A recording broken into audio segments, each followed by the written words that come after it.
retrouve pour une nouvelle vidéo recette aujourd'hui, un truc extrêmement simple de saison. J'espère vraiment que ça va vous plaire. Bon, clairement, on est bien d'accord que au niveau des recettes comme celle-ci, vous allez peut-être en trouver plusieurs, mais là je vais essayer de vous proposer une petite variante avec en tout cas deux produits chouchous que j'ai tout le temps à la maison. Ça va me permettre en même temps voilà, de vous montrer qu'on n'est pas obligé de faire du 100% maison par rapport à certains produits, vous allez voir. Surtout quand on mange sans gluten comme moi. Là, on va faire une recette qui nécessite deux produits qui sont vraiment sélectionnés par rapport à mon régime alimentaire. Et toute la famille se régale avec, on est bien d'accord. Mais voilà, sachant que en fait cette recette, il faut savoir que ce qui m'a inspiré avant toute chose, c'est ça. Voilà, donc ça c'est typique quand on achète des poireaux sur le marché auprès de notre petit producteur local. Et bien, comme il n'y a pas de traitement, il n'y a rien du tout, et qu'on les met dans notre cellier, et qui fait très sec dans notre cellier, et bien voilà ce qui se passe. Tout sèche, donc là, ça fait quelques jours que je les ai, il faut absolument que je les cuisine pour ne pas les perdre. Oula, il y a eu un problème avec la lumière. Donc là, je vais vous montrer ce que je vais faire avec ça tout de suite. Au niveau des ingrédients, on est sur quelque chose vraiment de très basique que tout le monde peut avoir à la maison. Vous pouvez parfaitement le décliner avec d'autres ingrédients par rapport aux deux produits dont je vous parlais juste avant, que je vais vous montrer vraiment dans 5 minutes. Voilà, vous pouvez décliner avec ce que vous avez à la maison, il n'y a pas de problème. Vous allez voir clairement que c'est une recette qu'on peut adapter très facilement avec ce qu'on a chez soi. Le concept étant surtout que là en fait je vais vous présenter quelque chose de vegan, donc qui peut s'adapter à tous les régimes alimentaires, quels qu'ils soient. Même quand on est omnivore, c'est important de manger des repas sans produits carnés pour le bien de la planète. Voilà, ça c'était le petit message écolo du jour. Donc on est parti pour cuisiner ensemble. Je vais m'occuper d'abord de vous montrer tous les ingrédients et après on se fait un petit focus sur la recette, comme d'habitude en mode blabla. Je ne vais pas vous faire les vidéos super montées que vous pouvez voir sur d'autres chaînes, comme je le dis à chaque fois. On est là pour être dans ma cuisine avec moi et donc c'est du tac au tac comme ça avec moi, tout simplement. Allez, je vous montre les ingrédients. Du coup, les ingrédients, c'est parti. Alors, je vous montre la pâte feuilletée. Déjà, ça va être la base puisque, comme vous l'avez lu dans le titre, on va faire une tarte aux poireaux bien protéinée. Et oui, ça a beau être vegan, on peut manger beaucoup de protéines quand on est vegan, il n'y a pas de souci. Je fais juste une petite aparté, je ne suis pas végane puisque j'ai fait le choix de continuer de consommer des produits comme les œufs et le miel. Je ne veux pas de débat sous cette vidéo, c'est mon choix personnel, je ne suis là pour juger personne, donc je demande à ce que personne ne me juge tout simplement. C'est chacun sa vision de la vie. Donc la pâte feuilletée sans gluten de chez Carrefour, bon rapport qualité-prix, de toutes celles que j'ai pu tester, que ce soit des bio, des non bio, etc. C'est à mon sens une des plus équilibrées en termes de texture, le feuilletage est nickel, le gras contenu dans la pâte feuilletée ne déborde pas, donc elle ne... Voilà, pour moi, elle n'est pas déséquilibrée en termes d'apport nutritionnel du fait que voilà, elle ne suinte pas, elle n'est pas avec une mare de gras en dessous, quoi que ce soit, parce que croyez-moi, ça a été le cas pour certaines marques. Donc là, voilà, la pâte feuilletée sans gluten de chez Carrefour, j'en ai toujours une en congèle et une au frigo, en gros, pour, au cas où. Ensuite, je vais retirer le petit clip parce qu'il est entamé, mais je vais utiliser mon fromage râpé de chez Nature et Moi. Donc ça, des fromages râpés végé, soit vous pouvez le râper vous-même, soit vous pouvez acheter du fromage classique si vous êtes végétarien. Donc n'hésitez pas à faire comme vous l'entendez. Moi, je ne peux pas manger de produits laitiers, donc du coup, je prends cette alternative pour aujourd'hui. Ensuite, la petite barquette qui se trouve ici, c'est la marque Erta. Ce sont en fait des protéines qui se présentent ainsi. Ce sont des émincés de soja bien protéinés qui sont donc sans gluten et excellents surtout. Et ça rappelle, pour faire un parallèle avec les produits carnés, ça peut rappeler un petit peu la texture des cubes de blanc de poulet, de choses comme ça. Voilà. Après, moi, c'est dans mon souvenir que je vous dis ça. Je ne suis pas là pour imiter la viande, je suis juste là pour apporter encore une fois de la mâche surtout pour une fois et de la protéine par-dessus le marché. Ensuite, pour l'appareil qui va donc faire office de liant autour de tout ça, on va mélanger du lait de soja et ici, du lait de coco. Voilà, donc celui-ci je le trouve chez Carrefour, tout comme mon lait de soja. Je prends le lait de soja bio de chez Carrefour parce qu'il est certifié Soja France bio. Et ici, c'est une référence qui est récoltée à la main. Donc ça, je trouve ça très important parce qu'on sait qu'à l'heure actuelle, il y a quand même grosse polémique autour de tout ce qui est justement récolte des cocos à cause de l'exploitation animale. Donc celui-là, je trouve très important de rappeler que les produits récoltés à la main sont quand même essentiels. Il faut faire attention à toutes ces choses-là. Et il est 100% naturel, il est sans OGM. Et au niveau du taux, attention, je préfère préciser ça aussi, il est à 71%. Et dedans, il y a un petit peu de gomme de goire et de gomme de xanthane. Voilà. Donc, pour moi, au niveau de la composition, il est très bien.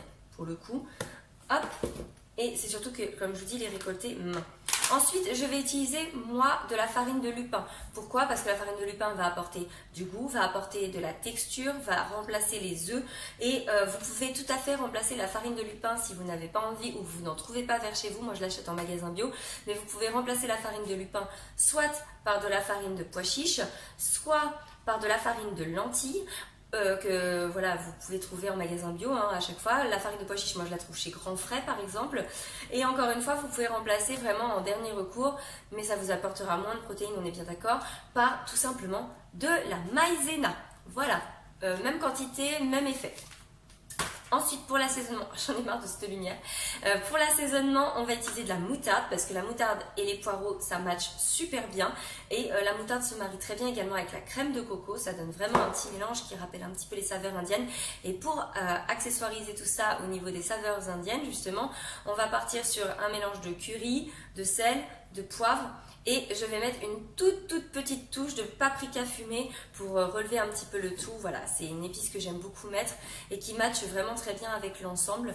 Donc là, la première étape, ça va être de s'occuper de nos poireaux puisque ce ne sont pas des légumes qu'on peut passer directement sur la tarte. Il va falloir d'abord qu'on les fasse cuire au préalable pour qu'ils soient bien cuits.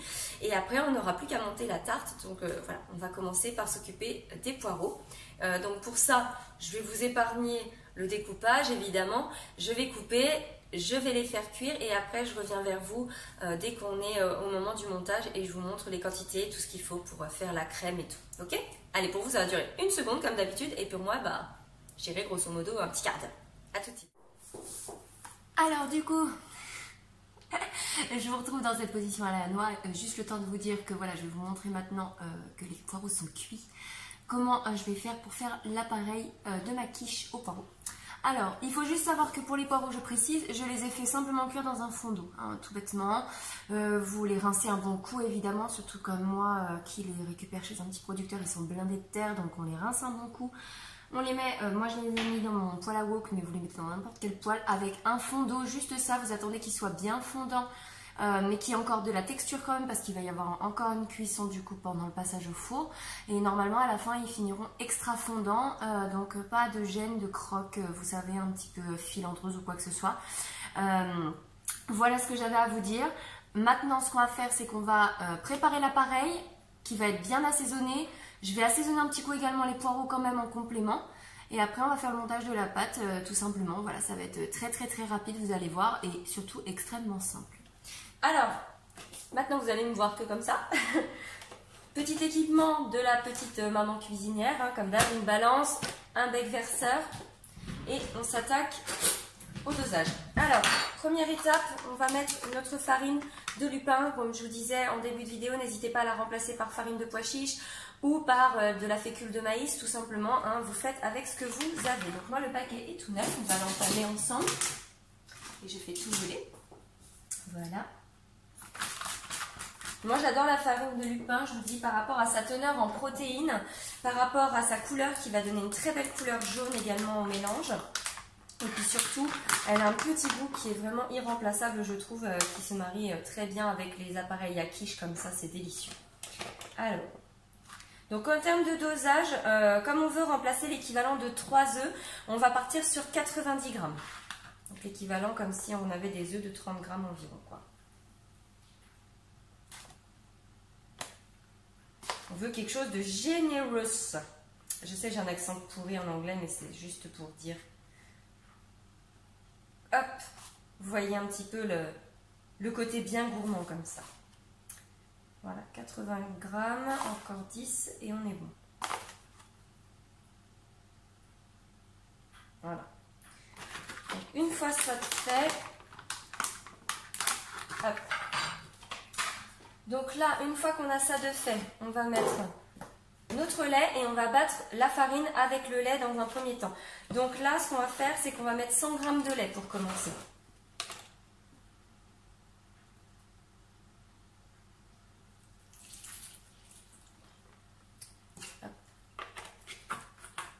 J'en ai mis un peu plus, j'ai mis 140 g. Bah, dis donc, j'ai eu la main là, c'est pas grave, on va équilibrer avec la coco. Donc on bat bien et vous allez obtenir comme une espèce de texture épaisse. Ouais, bah, vous voyez, 140 g finalement, c'est une erreur qui valait la peine parce que ça obtient pile poil la texture que je voulais. Donc voilà, ça va donner un petit peu comme une texture, vous voyez, comme ça, d'appareil à cake un petit peu épaisse comme ça. Donc une fois qu'on en est là, on prend notre crème de coco. Et moi, je pense que je vais avoir besoin de mettre tout ce que j'ai là-dedans. Donc je vais vous dire la quantité que ça représente. Et ben, c'est un temps pour temps avec le lait de soja quasiment. On est à 140 g. J'aurais voulu le faire exprès, je n'aurais pas pu. 140 g de lait de coco. Allez, pile poil, hein. Vraiment au gramme près. Donc là, on y va. On mélange bien. Alors vous pouvez faire 100% lait de coco, mais moi je trouve que c'est un petit peu fort pour le coup. Alors que le fait de faire moitié-moitié comme ça, bah, finalement ça va bien équilibrer. Voilà, et donc là d'un coup ça devient beaucoup plus fluide le mélange. Et on est sur une pâte qui ressemble plus à une pâte à crêpes. Donc beaucoup plus proche de ce qu'on recherche. Hop, on fait en sorte qu'il n'y ait pas de grumeaux, on bat le temps qu'il faut jusqu'à ce qu'il n'y ait plus de grumeaux. Si vous avez des grumeaux, n'hésitez pas à passer un coup de fouet dedans pour bien battre. Mais normalement, si vous y prenez bien avec la première étape avec le lait de soja, vous n'aurez pas de grumeaux. Voilà, une fois ça fait, on va pouvoir mettre notre moutarde. Donc là, pour la moutarde, je vous recommande d'utiliser une cuillère, vous voyez les cuillères à dessert comme ça, les petites cuillères. Et vous allez être généreux et vous allez en mettre une cuillère bien remplie, comme ça. Si vous aimez plus fort, n'hésitez pas à en mettre un petit peu plus. Moi, c'est juste pour donner un petit peu de goût, parce qu'après, comme je vous disais, on va rajouter des épices. Donc là, pareil, on va bien jusqu'à ce que la moutarde soit bien intégrée. Et en fait, la moutarde va vraiment venir sublimer les saveurs du poireau. Moi, j'adore mettre de la moutarde dans mes préparations pour les poireaux. Je trouve vraiment que c'est... je sais pas, les deux, ça matche tellement bien, c'est ultra bon. Allez, maintenant, on va passer aux épices. Donc, je vous ai dit, on va partir sur curry, paprika fumé, sel, poivre, des basiques. Et on va rajouter un petit peu d'ail semoule. Alors, paprika fumé, moi, je prends celui de la marque Ducros en ce moment parce que j'avais trouvé que celui-là dans mon magasin.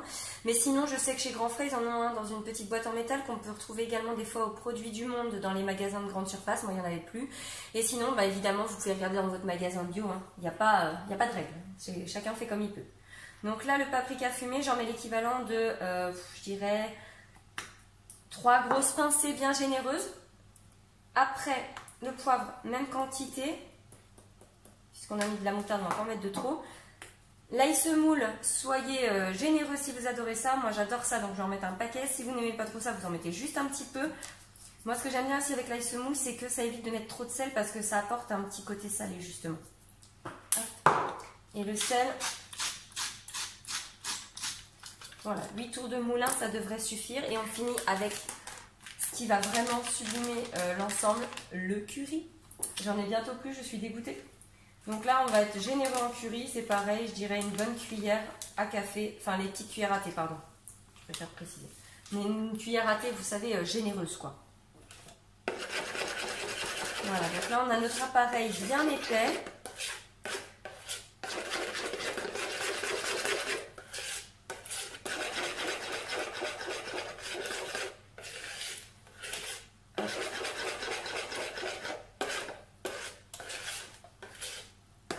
Voilà, regardez la texture.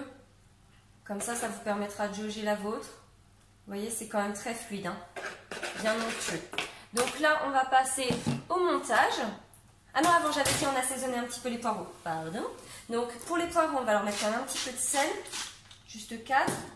Pas de poivre parce que ça, c'est inutile à mon sens. On a déjà bien assez assaisonné l'appareil. Par contre, on est généreux en ail. Voilà. Juste histoire de dire qu'ils ont un petit assaisonnement. Vous voyez, hein, au niveau de la texture des poireaux, ils sont cuits, mais pas surcuits. Ils vont finir de cuire pendant la cuisson de la pâte. Donc après, vous avez plusieurs possibilités. Soit vous aimez les présentations un petit peu rustiques de votre pâte feuilletée, donc vous prenez à ce moment-là un plat à tarte qui sera plus petit que le diamètre de votre pâte feuilletée pour pouvoir rabattre les bords. Soit vous partez dans l'idée de prendre un grand qui fait bien la bonne taille par rapport à votre pâte feuilletée. Moi d'habitude j'aime bien utiliser mon grand moule, mais là j'ai vraiment envie qu'elle ait une tête bien rustique avec les bords repliés, c'est ultra gourmand je trouve. Donc on va partir sur un plat qui sera plus petit et on va rabattre les bords. Donc première étape, c'est de froncer vos bords, qu'ils adhèrent bien au côté quand même malgré tout, même si on veut rabattre après par-dessus. Hop.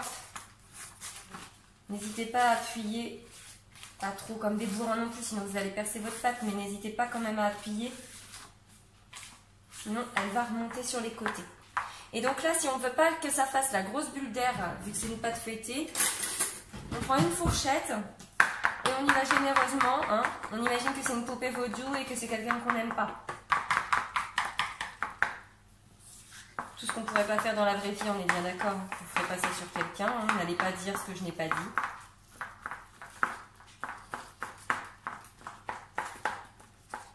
Même si on est en période d'Halloween, je sais, c'est très tentant. Hein.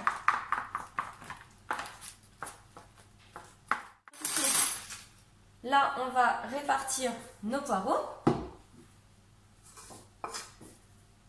Il est lourd ce wok, je vous le dis. Mais je ne pourrais pas m'en passer. Je cuisine tellement de choses avec ce truc. Hop. D'ailleurs, ça fait des années que je l'ai et je crois que je l'avais quand j'ai créé la chaîne YouTube et vous avez déjà dû le voir un paquet de fois. C'est toujours le même. Il ne s'abîme pas et je l'avais eu avec les vignettes Carrefour à l'époque. Vous savez, ils font tout le temps des vignettes avec des produits. Et ben moi, je l'avais eu avec une des marques avec qui ils étaient en partenariat pour une OP et franchement, je ne regrette pas. Il est génial. Et à la base, c'est quand même un wok qui coûte, je crois, de mémoire, il coûtait 90 €, hein, quelque chose comme ça. Et nous, on l'avait pour une bouchée de pain. Voilà, je vous raconte ma vie. Je vous dis, c'est toujours en mode blabla, hein, ici. On n'a pas changé. Ok, une fois qu'on a fait ça, on répartit bien sur le fond de tarte. Voilà.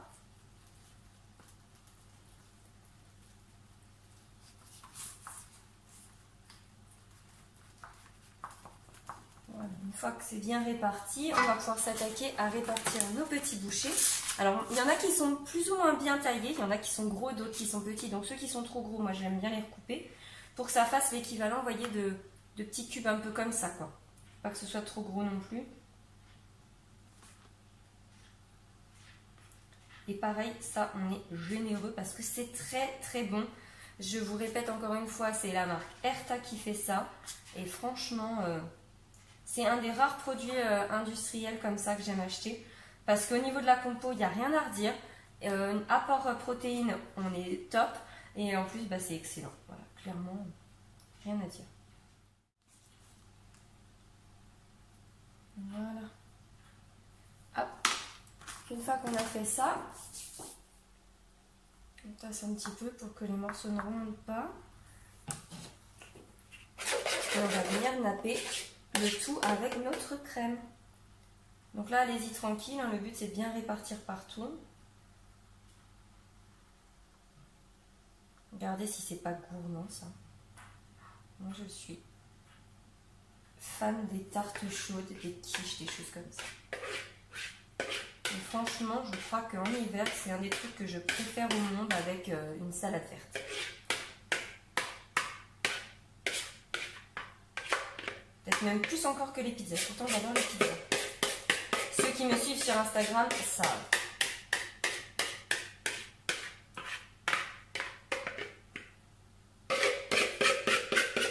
On n'en perd pas, c'est très bon tout ça. Et puis de toute façon, vous savez que chez Tata Alex, on ne perd jamais rien. On racle jusqu'à la dernière goutte. Et non, on n'est pas des rapias. On aime juste manger.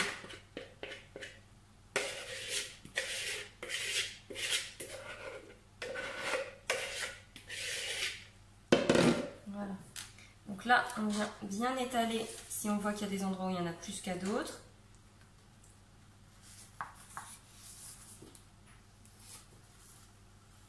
Voilà, vous avez vu, ça a bien nappé.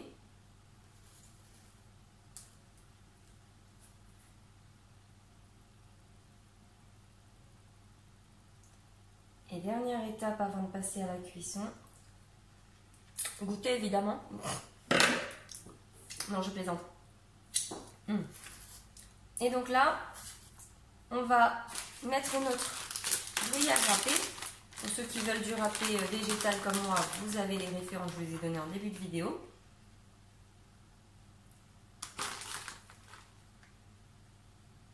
On est généreux sur le râpé. Hein.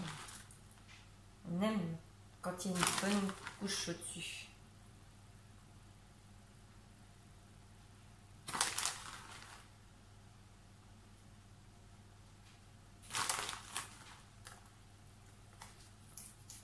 Voilà.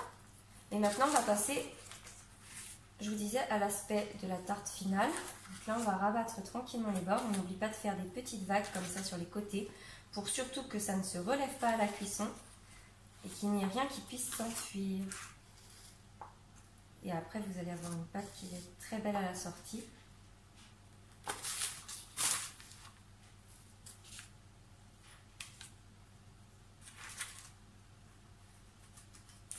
Dernier pli. Et donc là, notre jolie petite tarte version cuite sera d'autant plus belle. Donc moi, ce que j'aime bien faire pour pas que ça parte en cacahuète, c'est que je coupe là le bord pour pas que ça vienne battre avec la chaleur ventilée.